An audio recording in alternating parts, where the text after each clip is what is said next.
March 2005. Inside Clarence House, the room was quiet enough for William to hear the clasp click shut. He had only meant to pass the morning room on his way to his father's study, but he stopped in the doorway and did not move. Camilla was standing near the long mirror, half turned towards the light, fastening a thin gold chain at her throat. It was not grand enough for a royal engagement, and not formal enough for the wedding already swallowing the spring. That was why he knew it at once. Diana had worn pieces like that only in private when the cameras were gone and the day had dropped its costume. Then the pendant turned slightly, and William saw what no one else in that room could have understood in the same way. It was the kind of moment that never makes it into official accounts. No press line outside, no staff briefing. Just one young man, weeks before his father's second marriage, looking at a small private object that had once rested against his mother's skin. Stay with this one and subscribe, because what happened next mattered far more than the grand photographs the world would later remember. By then, the country already knew the broad outline. Charles and Camilla had announced their engagement in February 2005.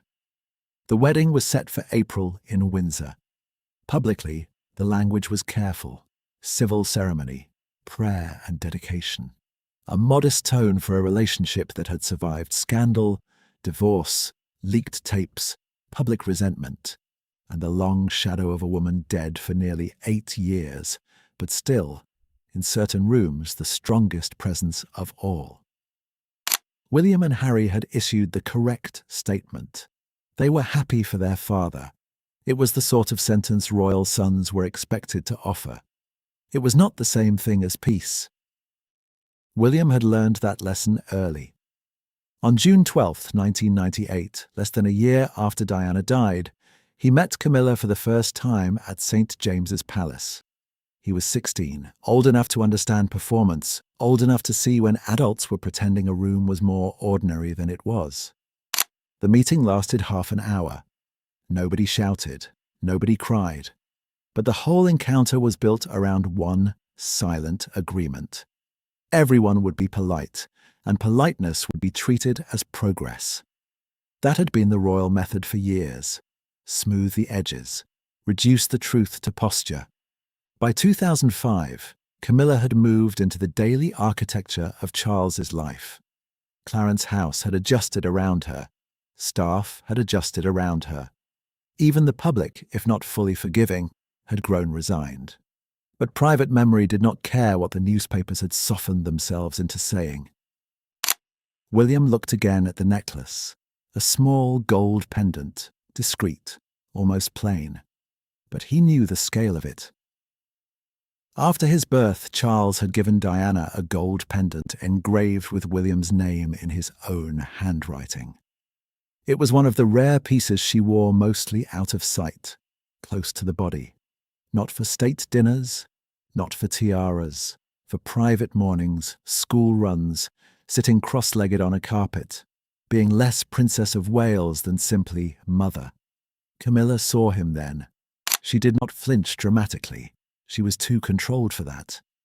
But her hand rose at once to the chain, not quite touching it, only hovering there. Long enough for her to understand that he was not looking at her face. "William," she said softly. He didn't answer. The room held its breath. A clock on the mantel. A car door somewhere outside. Camilla, to her credit, did not pretend confusion. She glanced once toward the mirror, as if seeing the pendant properly for the first time. It was possible a box had been sent over without much thought. The wedding preparations had set half the household in motion. In families like this, objects often travelled before anyone admitted what they carried with them. And suddenly, William was not in Clarence House anymore.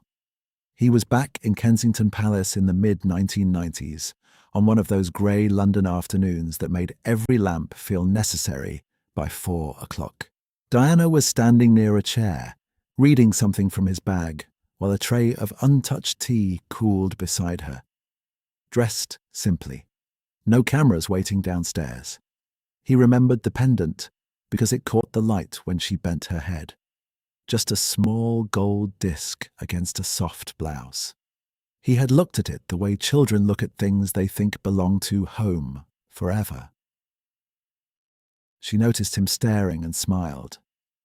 "What is it?" she asked. "That one," he said, pointing. She touched the necklace and looked down at him with that private softness she had when she was tired, but trying not to show it. "This one isn't for anybody else," she said. "That's why I like it." He had not understood everything then. Only that some things in royal life were for display, and some things were how a person kept a piece of herself. Back in Clarence's house, William took one step into the room. No anger in it, no scene. That made it worse. "Where did you get that?" he asked. Camilla answered too carefully. "It was in a tray sent up with a few smaller things. I thought it was only—" She stopped, because he already knew she knew. There was a sound behind him then. Charles entering from the adjoining corridor, papers in one hand, glasses low in the other. He looked from William to Camilla to the necklace and understood the room almost instantly. That was one of his gifts, not preventing emotional damage, recognizing it too late. "Good Lord," he said quietly. Nobody replied. The old instinct came over him, the one that always reached for management before truth. He set the papers down.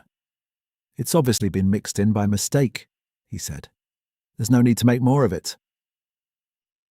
William turned to him, and what Charles saw in his son's face was not temper. It was memory with nowhere left to go. In public, the old story had always been framed one way. Charles and Diana had been unsuited. Camilla was the enduring love. Diana was the tragedy. The monarchy would settle itself around that version because institutions prefer clean lines over human wreckage. But William had lived inside the untidy part. He had watched adults speak of damage as if it were timing. He had watched his mother carry humiliation in tailored suits and still show up smiling in public. He could forgive age. He could forgive weakness. What he could not forgive was the quiet theft of something that had belonged to Diana when nobody was looking. William looked at the necklace again, then at his father.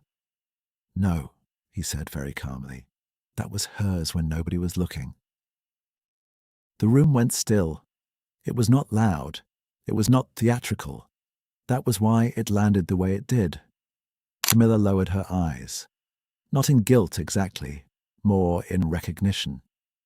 Her fingers moved to the clasp. For a moment they did not work properly. Then they did. She slipped the necklace free and held it in her palm, as if it had weight far beyond gold. "I'm sorry," she said. William believed she meant it. That was the uncomfortable part. The deeper wound did not come from her wearing it. It came from the possibility that, in Charles's world, this kind of crossing had become manageable. A small thing, a mix-up, a private object drifting loose among wedding preparations, as if personal history were just one more case to be labelled and put away. He remembered another silence, older still. Autumn 1992. Kensington Palace and Highgrove had already become two different climates under one marriage. The separation would be announced that December, but before the public wording came, the private weather. Closed doors, changed routines, meals no one finished. William had begun to understand that the family was living in two versions of the same story. The official one used words like duty and arrangement. The real one lived in expressions, lateness, voices gone flat, his mother standing at a window too long. Children notice long before they are told. That was why the necklace mattered. Not because it was priceless, because it was precise. It belonged to a category of object that children of broken marriages understand better than anyone. The things that prove love existed somewhere outside the headlines. a note in a drawer. A jumper kept too longs, a small private gift that means nothing to a curator and everything to a son. If you've ever watched a family keep the peace by speaking around the truth instead of through it, leave a comment. Because that is exactly how households like this learn to survive, and exactly how they learn to wound. Charles looked older suddenly, not kingly, just tired. The tiredness of a man who had spent years convincing himself that if enough time passed, feeling would become logistics. "She didn't know," he said at last. William held his father's gaze. "I know," he answered. "That isn't the point." And there it was. This was not about jealousy or loyalty tests. It was about whether Diana could be reduced in the new architecture of the family to an old set of rooms and a few sentimental anecdotes. About whether the private parts of her life were still allowed to remain private even after she was gone. Camilla placed the necklace down carefully beside a silver frame. She did not defend herself. She simply stepped back. And in that movement, there was more intelligence than in anything anyone else had tried to say. She knew the monarchy ran on adaptation. She also knew some objects were not transferable, no matter who now occupied the chair, the title, the side of the carriage. William did not stay for tea. When he left the room, he did not slam a door. He did something far more difficult in houses like these. He changed the temperature without changing his voice. Staff felt it by lunch. After that morning, William remained correct with Camilla. Correct, and a fraction more distant. Support had limits. Courtesy had borders. On April 9th, 2005, Windsor did what Windsor always does. Carriages, hats, stone, bells. Charles married Camilla in a civil ceremony and then went on to St. George's Chapel for the blessing. William was there, visible and composed. The cameras caught what they were meant to catch. A son standing beside his father, the family moving forward through ritual and posture. But private knowledge changes how a person stands in public. William had already understood what sort of peace this would be. Not emotional peace, ceremonial peace, the kind made possible when everyone agrees not to drag the most painful truths into the light. What he would not do was allow memory to be absorbed so neatly that it lost its shape. At the reception, Camilla looked composed, almost relieved. Around her neck were the jewels chosen for the day, appropriate to rank and scrutiny. Nothing private, nothing borrowed from the hidden life of another woman. William noticed, then looked away. Not victory, just a line that had held. In the months after, the consequence showed itself in ordinary ways. Fewer relaxed drop-ins, more formal timings, a slightly different distance at dinners. Camilla grew more careful, just more aware that the sons of Diana were not resisting a future so much as guarding a private past. Some things could be rehabilitated in public, some could not. And if you stayed with this story to the end, subscribe for more of the quiet moments history leaves out, because families like this are rarely undone by the scandals we all remember. More often, they are shaped forever by the small moments almost no one sees. Long after the wedding, there was still that brief scene in the morning room, the pale spring light, the silver frame, and on the polished wood between them, a small gold pendant lying flat and silent, as if it had found its own way back out of the wrong future.